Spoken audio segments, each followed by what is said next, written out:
ஓட்டு போடுறது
ஆடாடுறாங்களா மோடி உட்காந்து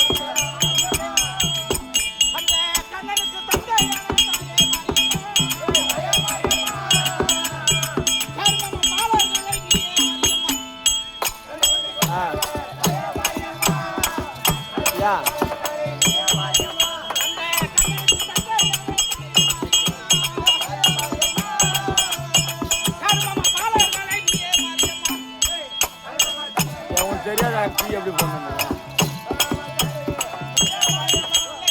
எடுத்துன்னு குடிச்சு பார்ப்போம் வந்து குடிச்சு பார்த்து எடுத்து போங்க என்ன பண்ணி காப்பி போட்டு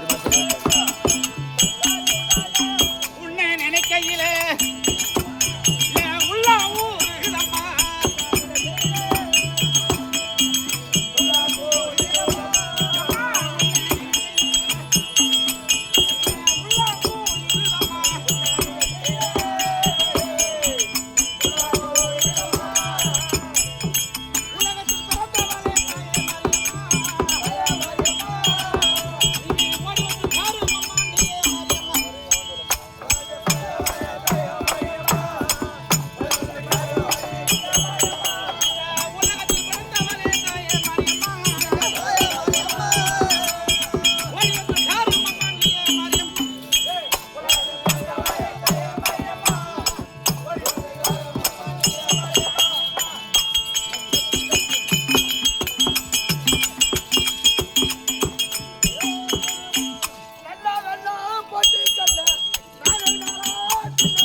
கூட்டம் கண்டே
இதுல வரும்படி கட்டளை தண்ணி சொல்லக்கூடாது. அக்கா எல்லாம் வந்தாங்க.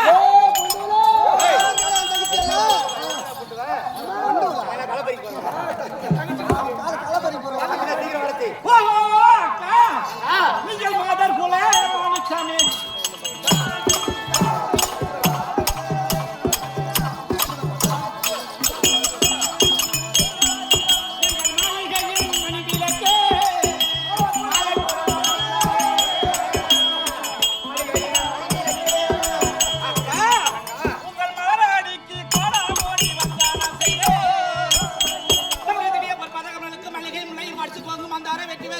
சொல்லக்கூடிய மலர்களை கொண்டு வந்து பண்ணி நாள் கழுவி பட்டணத்தை வச்சு உயர்ந்த மலர்களை விட்டு தன்னிமார்கள் அநேக கோடி வசனம் செய்திருக்கோம்.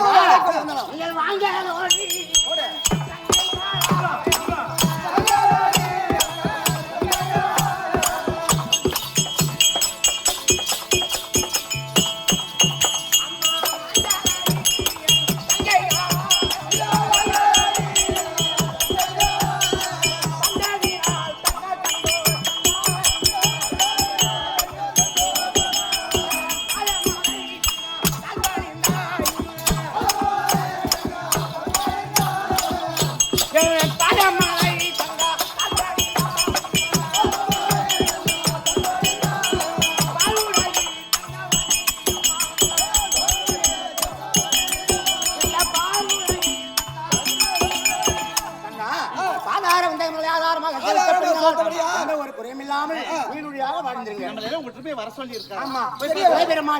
உருவாக்கி இருக்கின்றார், எதற்காக உருவாக்கி இருக்கின்றார் என்று அவருக்கு கேட்க வேண்டும். போகலாமா? கையில கண்ணிகள் வந்திருக்காங்க. என்னுடைய அம்சமாக கையில கண்ணிகள் வந்திருக்காங்களா? இன்னைக்கு 3 வருஷமா போயிடுறேன். சுவாமி ஐயா கைலை நாதானே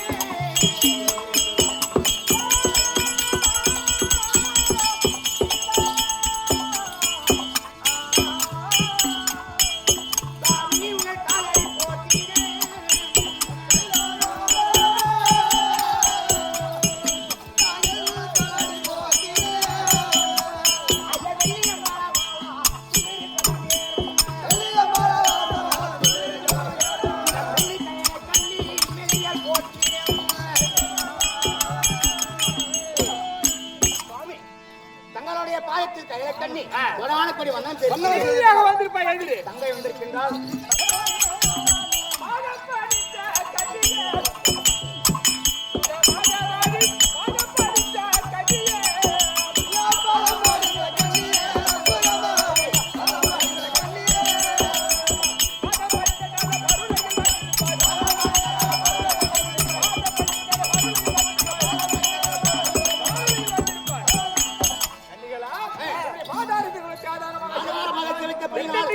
சுகமாக வந்து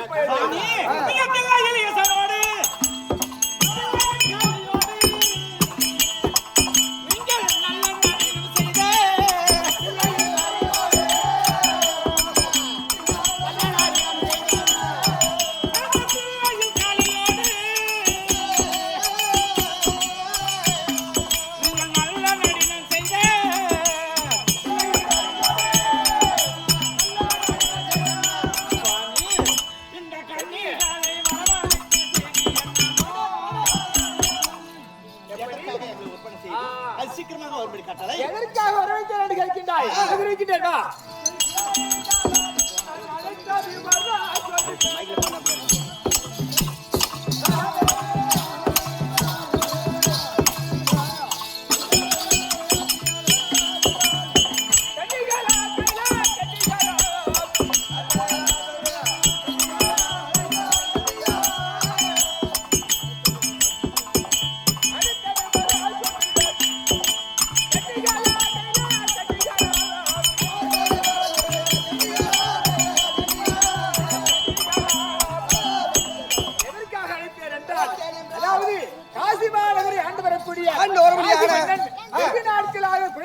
இருக்கின்றா என்னை கோரி தவம் செய்வது போல் எனக்கு பாவனை தெரிகிறது. இருந்தாலும் அப்படியே நான் நேராக செல்லக்கூடாது. நீங்கள் எல்லோரும் சென்று அவரிடத்திலே பாவம் புசிக்க வேண்டும் என்று தெரிவிக்க வேண்டும். அன்னத்தை போட்டு அதாவது இலையை வைத்து பரிமாறுவதற்காக வருவான். எப்பா உங்களுக்கு பிள்ளை இருக்கின்றதா அப்படின்னு கேட்க கேட்கிறேன். பிள்ளை இல்லாத வீட்டில் நாங்கள் சாதம் பண்ணுவது கிடையாது. பிள்ளையெல்லாம் போட்டு சாதத்தை பரிமாறி பிறகு சொல்ல வேண்டுமா? சொல்ல வேண்டும். ஆமா. பிறகு என்னை கோரி தபம் செய்வான். நான் சென்று காத்திருத்து வருகின்றேன். ஆகட்டும். ஆகட்டும். நாங்க காசி மாநகரம் செல்ல வேண்டும். அதாவது காசி மன்னனையும் லீலாவதியும் கண்டு நாங்கள் இதெல்லாம் சோதித்து வர வேண்டும். கோவித்து வர வேண்டும். ஆகட்டும். ஆமா. அப்படியே கைலாயம் வருகிறோம். ஆகட்டும். அப்படியே கிளம்புங்க. போலாமா? நாங்கள் காசி நாகர்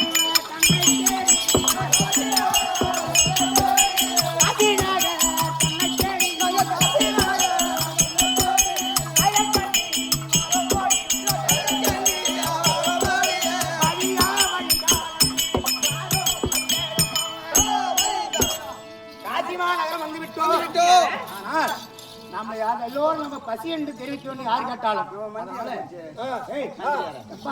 காசி மாநகரத்தில் நாங்களும் காலையிலிருந்து சுத்தி வர யாராவது சாப்பாடு போடுவாங்க அன்னம் போடுவாங்க. அன்னம் இது வரைக்கும் வழிமளிக்க கிடையாது இல்ல யாராவது இருந்து அன்னம் போடுவதாக இருந்தால் என் கூட வருது சாதம் கேட்டு வந்திருக்கிறார்கள் அப்படின்னு சொல்லணும். சீக்கிரம் தெளித்தார்கள். உங்கள் மனையை தேடி மாதர்கள் கையிலே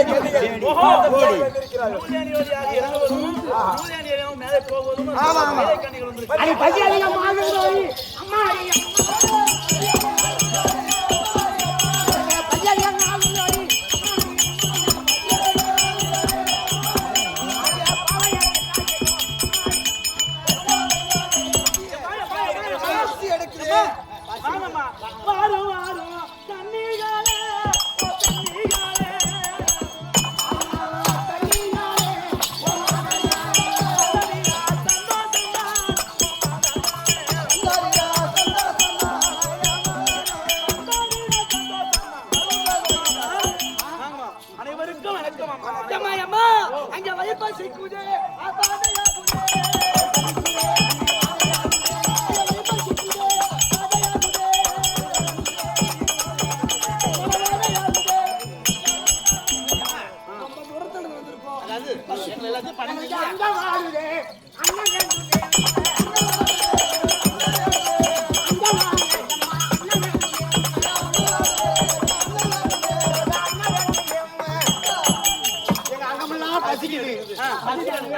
அது ஒரு பக்கம் இருந்தாலும் நீ மாலை மஞ்சள் போட்டு சேலை கை நீ மகராசி குடும்பத்தோட வீட்டுக்காரோட எனக்கு சந்தோஷமா இருக்கு பரிமாறேன்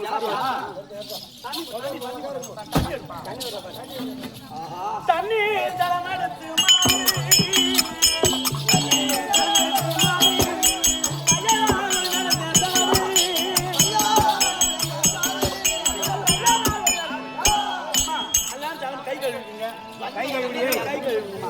கருத்துல கூப்பிட்டு தோட்ட பார்க்க போய் வந்தா கை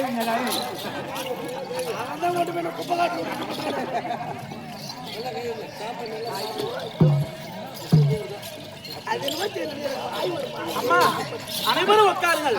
சாப்பாடு பரிமாறுங்கள்.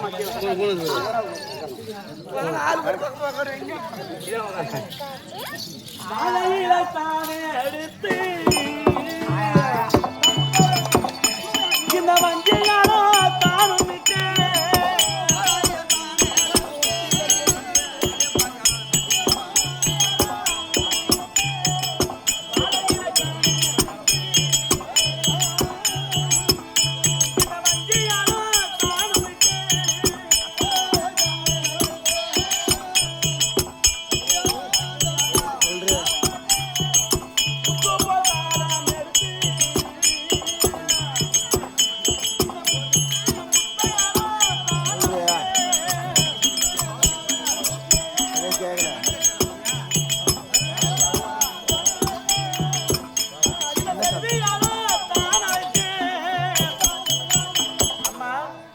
சாப்பாடு பரிமாறி விட்டேன்.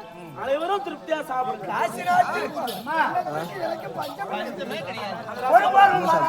அம்மாடி புகழ்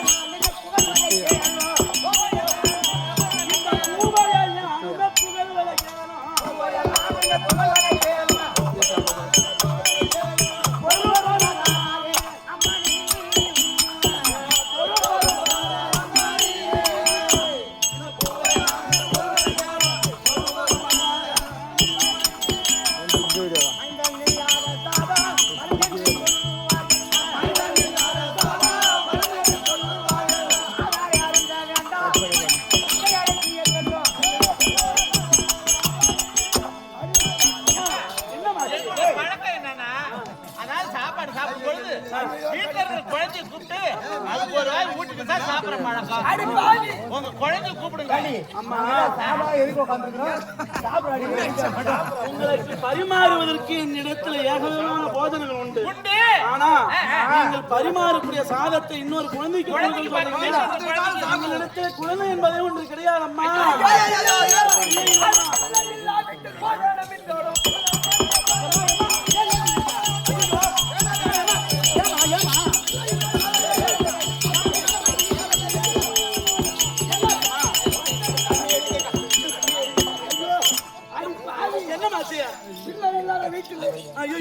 ஒரு வேளை கூட சாதம் சாப்பிட மாட்டோம். என்ன சொல்றீங்க? என்ன போட்டியா தெரியல, கண்ணி எரியுதுடி. ஐயோ கொஞ்சமா சாப்பிடுங்கம்மா, கொஞ்சமா சாப்பிடுங்க. குழந்தை இல்லாத வீட்டுல நாங்க போதனை ஒண்ணுமே கிடையாது. அதனால நீ என்ன பாவம் செஞ்சுன்னு தெரியல, உனக்கே குழந்தை இல்ல. உன் வீட்டுல நீ போற சாப்பாடு சாப்பிட்டு அதனால எங்களுக்குன்னு என்னென்ன பண்ணி பாப்பாங்க. ஐயோ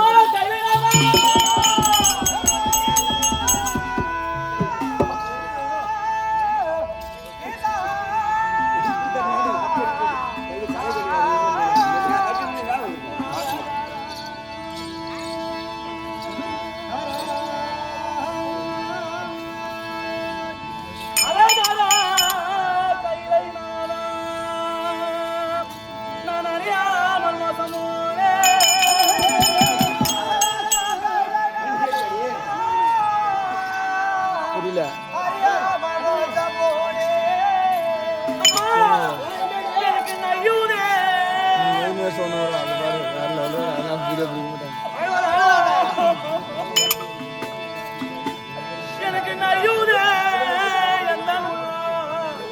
நான் பாவி என்ன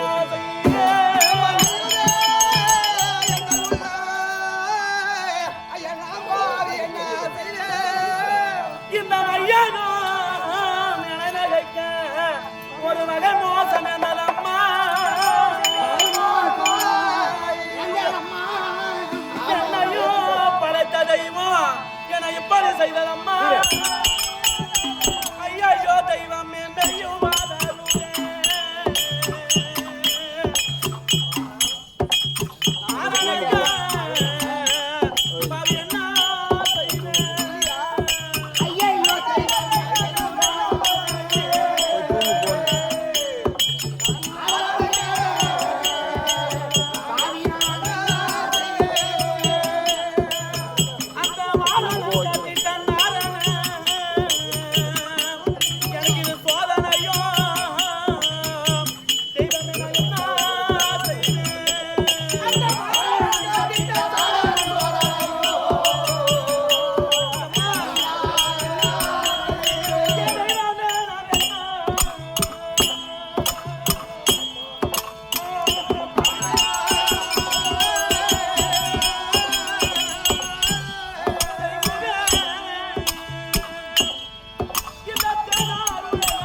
இந்த 12 வருட காலமாக எனக்கு என் பதியாகி மன்னவருக்கு பிள்ளை பிறக்கவில்லை அம்மா.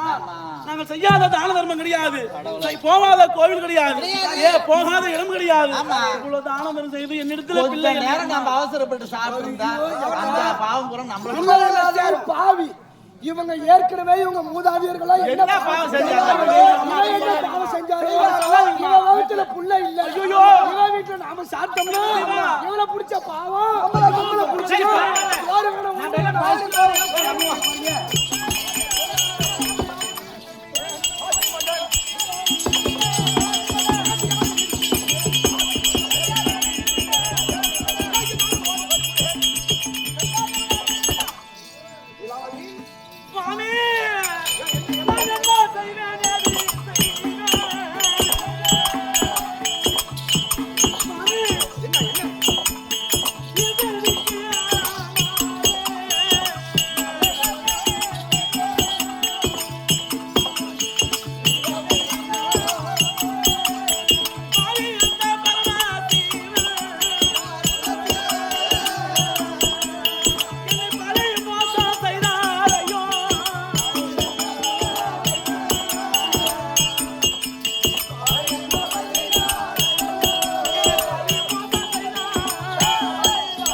யாரோ கைலாய கன்னிகளாம். சரி.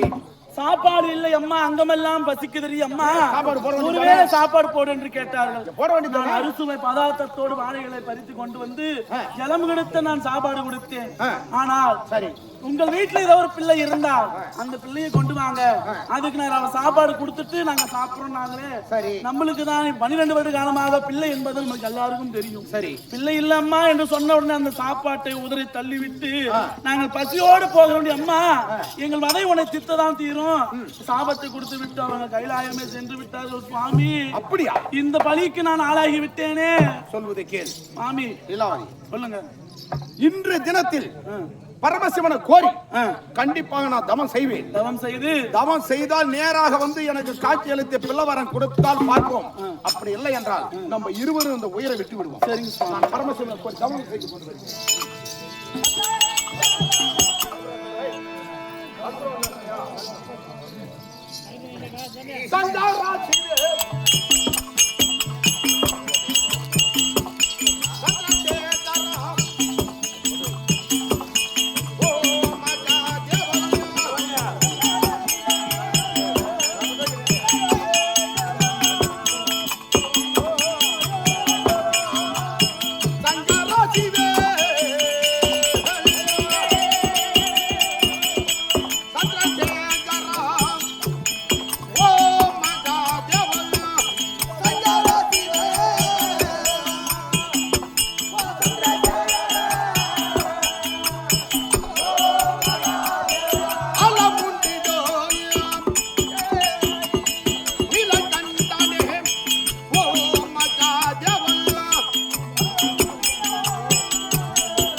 நான் தெய்வம் செய்த தவத்தை மெச்சி நேராக வந்து எனக்கு காட்சி அளித்திருக்கிறார். நீங்க கைலாயோ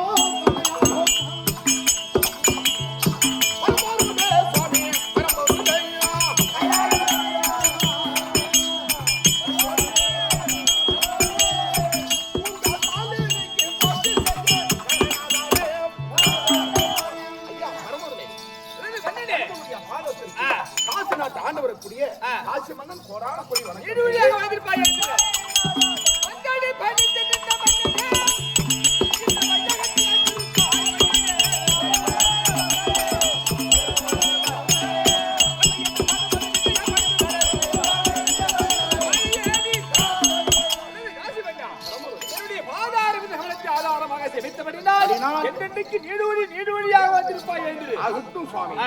எதற்காக நான் கோரி தவங்கள் செய்தேன் வேண்டி அழைத்த காரணம் சுவாமி, நான் கேட்ட வாரம் தாரேன் நன்றி.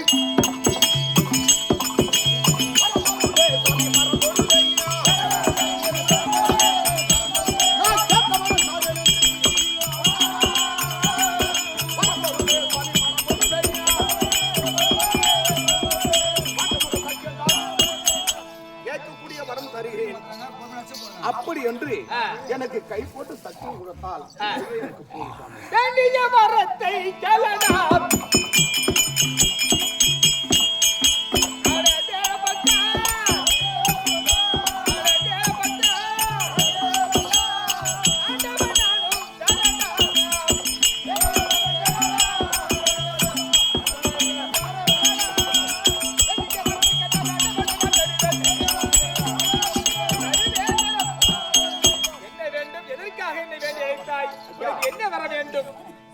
12 வருடமாக திருமணம் செய்து குழந்தை பாக்கியம் இல்லாத ஒரு காரணத்தால் உன்னை கோரி நான் தவங்கள் செய்தேன். ஆனால் எனக்கு பிள்ளை வர வேண்டும் ஐயா.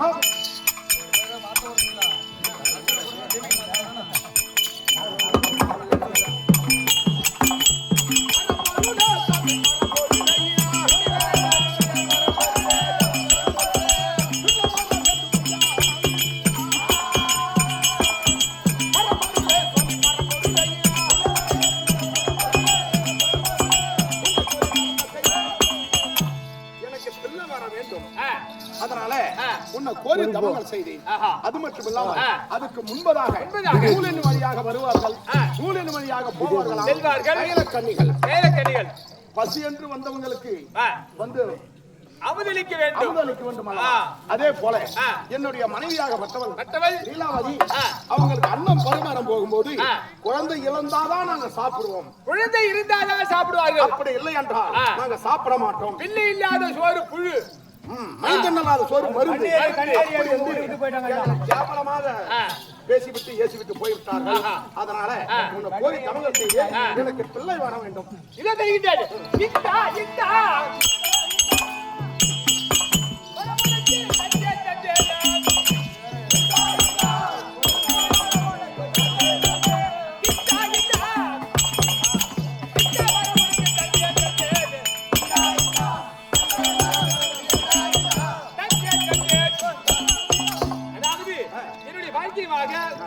வரப்படுத்திருக்கின்றேன். இது சென்று என்னுடைய மனைவி ஆகிய லீலாவதி கொடுத்தா இந்த கனி புத்திரபாக்கியம் உண்டாகும்.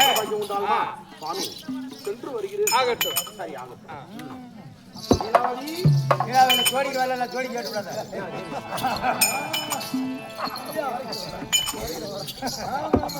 கொடி உள்ள போய் நான் ஆனந்த சந்தோஷம் கொண்டே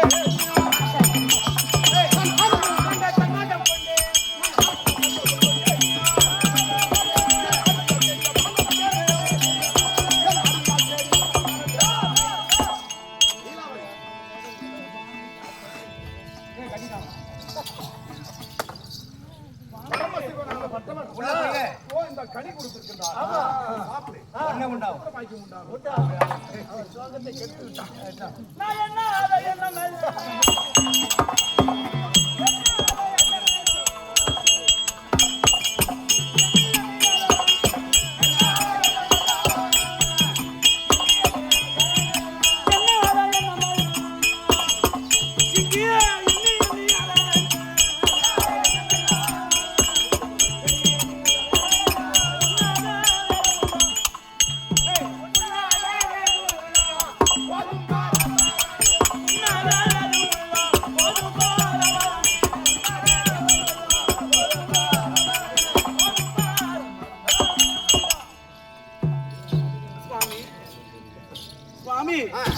நீங்கள் கொடுத்த கனியை வைத்து நான் சாப்பிட்ட பொழுது இப்போ 9 மாத காலம் நிறந்த கர்ப்பிணியாவே. சரி, ஆனா திடீர்னு எனக்கு என்னமோ ஒரு மாதிரியா இருக்குது சுவாமி. எடுத்தடி வைப்போம்